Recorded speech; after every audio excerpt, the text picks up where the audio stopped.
This message is for anyone which at one time or the other trust has been broken in your marriage, and you're wondering and you're thinking, why is my partner not forgetting? I've begged her several times. I've begged him several times. I committed fornication. I committed adultery. I've begged. Or I did that behind you. I've begged you. What else do you want? No.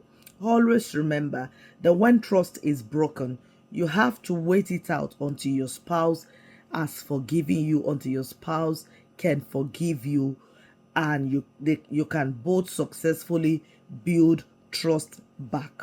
And trust is not built overnight. I'm saying this now to encourage us as couple, because a lot of times as couple we want to assume or we think that trust is built overnight. Trust is not built overnight. Once trust is broken between you and your spouse, you have to wait it out. If you are, especially when you are the one that erred, and you know your spouse trusts you so much, they trusted you. It could be over different things. They trusted you with money. They trusted you with things, and you disappointed them. You have to consciously wait it out until you build the trust again over time. It doesn't happen overnight. Many relationship has broken because one spouse erred. Maybe they committed adultery, maybe they cheated financially, emotionally, or they did something that broke the trust of their spouse. Instead, and they have apologized, they beg, and they're like, I've begged you, I've apologized, what else do you want? Sometimes they don't want anything. They just have to wait the process of building the trust again. You have to do the work of building the trust again.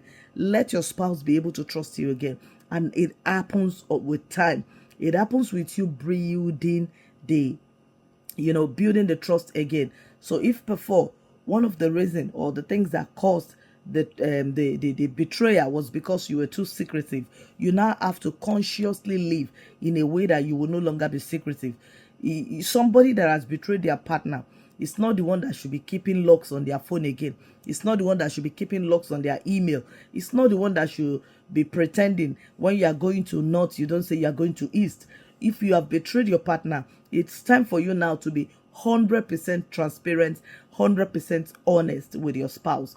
If your spouse has been disappointed with one thing or the other that you have done, this is not time to want to prove your point. This is a time where you have to show your spouse that you have changed and you truly mean it, by being transparent, by being 100% accountable, by being 100% responsible for every action you took, for every steps you take. So stop blaming your partner after you have erred, after you've done something to break the trust of your partner. Stop blaming them and saying, you don't trust me again. Can one not beg you? You have begged, they have forgiven.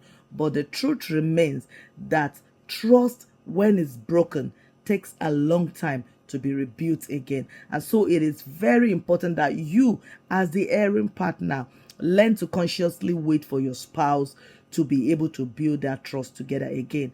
And who else will build the trust? Both of you will work as a team, but you, the one that it's very important for you to be very, very intentional in showing your spouse that you have really changed and you're trying to build the trust again, which will not happen suddenly.